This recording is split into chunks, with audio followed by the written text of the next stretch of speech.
पिछले साल मकान की मरम्मत के दौरान कुछ सामान इधर उधर हो गया। सोचा इस बार इसको व्यवस्थित कर लूं। सामान को व्यवस्थित करने में तल्लीनता से लगी हुई थी। इसी दौरान मुझे हाथ लगी कुछ अमूल्य चीज़ें। कुछ चीज़ें तो मेरे लिए बहुत ही अमूल्य थी, हीरे मोती से भी बढ़ कर के थी। इन चीज़ों को देख कर के तो मुझे ऐसा लगा कि जैसे अथक प्रयास के बाद कोयले की खदान से किसी को हीरा मिल गया हो। शायद किसी के लिए इसका मोल इतना न हो क्या, बिल्कुल भी यह मूल्यवान नहीं है, लेकिन मेरे लिए तो यह बहुत ज़्यादा अमूल्य चीज़ें हैं, बहुत ही मूल्यवान हैं। इन चीज़ों को देखकर चेहरे की चमक आ गई, आँखों में सुनहरापन छा गया। पानी सा भर आया। ये पानी सुनहरा इसलिए है क्योंकि ये बहुत ही अपनत्व से भरा हुआ है। ये जो गड्डियाँ आप देख रहे हैं ना, ये 20-20 रुपए की गड्डियाँ, मैं तो भूल में गई थी कि ये गड्डियाँ कहाँ रखी है, क्या है, लेकिन मैंने उसको अपनी अलमारी में रख दिया था और इसमें रख दी थी। इसमें कुछ सोने चांदी की कुछ भी चीज़ नहीं है, लेकिन ये पैसे हैं जो शायद सोने चांदी से भी बहुत ज़्यादा बहुमूल्य हैं। 1000-2000 की के नोट होंगे ये, लेकिन मेरे लिए ये बहुत मायने रखते हैं। मायने इस रूप में रखते हैं कि मेरी जो पड़ोसन है रुक्मणी, उसको शायद मैंने कुछ पैसे उधार दिए थे, 1000 रुपये शायद किसी काम से उधार दिए थे। तो वो जब मेरे पैसे वापस करने के लिए आई तो उसने मुझे ये गड्डियाँ दी थी। ये गड्डी ये कह करके दी थी कि भावना, ये गड्डी मुझे एक सिंधी भाई ने दी है, उन्हें मैंने कुछ पैसे दिए थे और उन्होंने मुझे ये गड्डी दी थी। तो मैं ये चाह रही थी, मेरे पास भी रखी हुई है। जब मैं छोटी थी तो मुझे मेरी दादी कहा करती थी कि सिंधी लोगों के हाथ से अगर कुछ गड्डी या कुछ पैसे मिलते हैं ना तो उसको संभाल करके रख लेने चाहिए, इससे बरकत होती है। तो तू ये गड्डी जो है वो संभाल करके रख ले, इसको खर्च मत करना। थोड़े बहुत खर्च हो तो ठीक है, लेकिन इस गड्डी को खर्च मत करना, संभाल के रखना। इसमें विरासत, इसमें क्या छुपा है, हाँ, इसमें धन दौलत छुपी हुई है। तो मैंने ना इस गड्डी को यहाँ रख दिया था और मैं भूल गई, और आज जब मैं दिवाली की सफाई कर रही थी तो मुझे ये गड्डी मिली। तो आँखों में चमक जाग गई। और आपको ये बताना चाहती हूँ कि पड़ोसी ऐसा होना चाहिए कि जो आपके अपनत्व से भरा हो, प्रेम से भरा हुआ हो। मैं ये नहीं कहती कि मैं रुक्मणी के यहाँ हमेशा वो मेरे घर पे आती है या मैं हमेशा रुक्मणी के घर पे रहती हूँ, लेकिन हाँ, हम बहुत ही नज़दीक रहते हैं। तो हम दोनों में एक बात ये ज़रूर है कि वो भी मेरा बहुत भला चाहती है और मैं भी उसका भला चाहती हूँ। वो चाहती है कि इसके घर शहनाई बजे तो उसकी गूंज उसको सुनाई दे, और मैं ये चाहती हूँ कि उसके घर हमेशा खुशियाँ छाई रहे, शहनाई बजती रहे, तो उसकी गूंज से मेरा घर भी रोशन हो। एक चीज़ मुझे ये मिली जिसे मैंने बहुत ज़्यादा संभाल करके रखा है।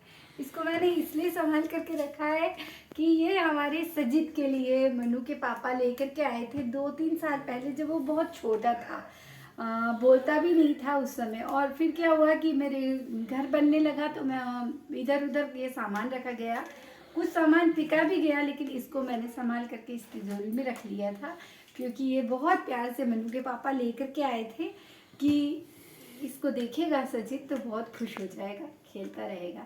सजित को आपने देखा होगा मेरे ब्लॉग में, लोनी भाभी का नाती है, हमारी प्यारी प्यारी बिटिया नेहा का प्यारा सा बेटा है, तो उसके लिए ये है। एक दिया जाएगा ये पता नहीं है, पर मैं हमेशा इसको संभाल करके देख रहे हैं ना आप इस पोटली को। ये मुझे जब मेरा ये गृह प्रवेश हुआ था, आज से 10-12-15 साल हो गए करीब, तब मुझे मेरी ननद सिमी ने दी थी। इसमें मुझे बिछिया वगैरह रख करके दी थी, और मैं इसको ना ये कुछ ये रख करके रखती हूँ, संभाल करके रखती हूँ कि ननद का दिया हुआ है। तो इसमें ये जो पैसे हैं 5-10 रुपए इसमें हमेशा भरे रहते हैं, ये कभी खाली नहीं होता।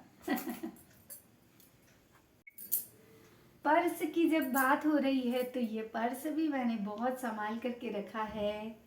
ये पर्स है, मनु के पापा इस पर्स में मेरे लिए जब मेरी 26वीं सालगिरह थी तो, और ये गुजरात में थे, भावनगर का ही है ना, ये भावनगर से इसमें कुछ बैंगल्स वगैरह ले करके आए थे, तो वो भी चीज़ें मैंने इसमें संभाल के रखी। आर्टिफिशियल थी, सोने का कुछ नहीं था।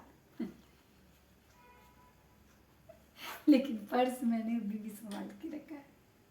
20 साल पहले राम मंदिर निर्माण का जब कार्य चल रहा था, कार्य तो अभी भी चल रहा है, लेकिन घर घर से चंदा लिया जा रहा था, तो पतिदेव को यह कार्य सौंपा गया और उसमें 10 रुपये की भी रसीदें भी काटने के लिए दी गई थी।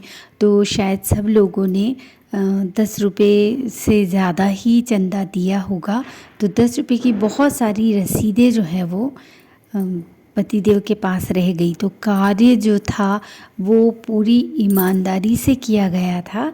तो ये जो 10 रुपये की रसीद के जो कार्ड आप देख रहे हैं, ये शायद कुछ लोगों ने लिए नहीं होंगे या ख़त्म नहीं हुए, तो पतिदेव ने ये टिकट जो थे ये सब कार्ड खरीदे 10 रुपये के, और उसमें अपने घर परिवार के सभी सदस्यों का नाम अंकित कर दिया।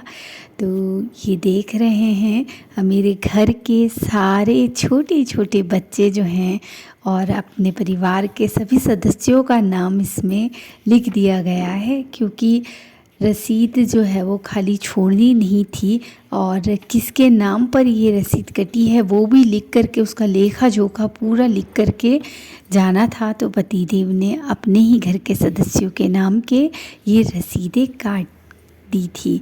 तो ये 10 रुपये की रसीदी कार्ड जो है वो भी मैंने बहुत ज़्यादा संभाल करके रखे हैं कि बच्चे जब कभी बड़े हो जाएंगे तो मैं उनको ज़रूर दिखाऊंगी कि ये देखिए, राम मंदिर निर्माण में हर किसी की भागीदारी है और उसमें मेरे परिवार के सभी सदस्यों की भी भागीदारी है।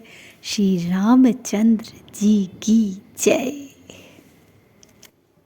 कवन सो काज कठिन जग माही, जो नहीं होए तात तुम पाही।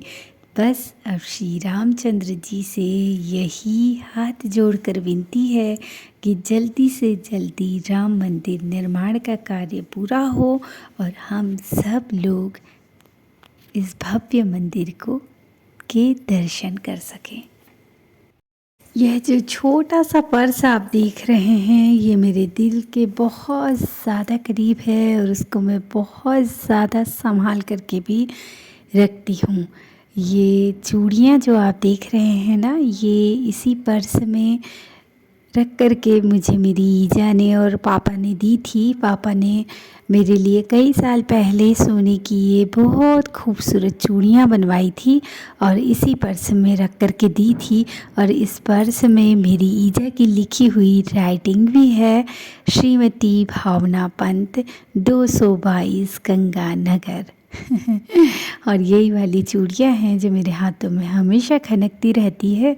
तो चूड़ियाँ तो मैंने हाथों में पहन रखी है और इस पर्स को मैंने बहुत संजो करके रखा है। आपके पास भी अगर इसी तरह की कुछ बहुत सारी अमूल्य निधि हो तो उसको संजो करके रखिएगा, संभाल करके रखिएगा, क्योंकि ये यादें बहुत ज़रूरी होती है, जीवन में सकारात्मक ऊर्जा प्रदान करती हैं। आपको आज का ये व्लॉग कैसा लगा कमेंट्स बॉक्स में कमेंट्स करके ज़रूर बतलाइएगा और इसी तरह मेरे व्लॉग में बने रहिएगा। आपने अपना अमूल्य समय देकर मेरे व्लॉग को देखा, सराहा, इसके लिए आपका तहे दिल से धन्यवाद। हैप्पी दिवाली।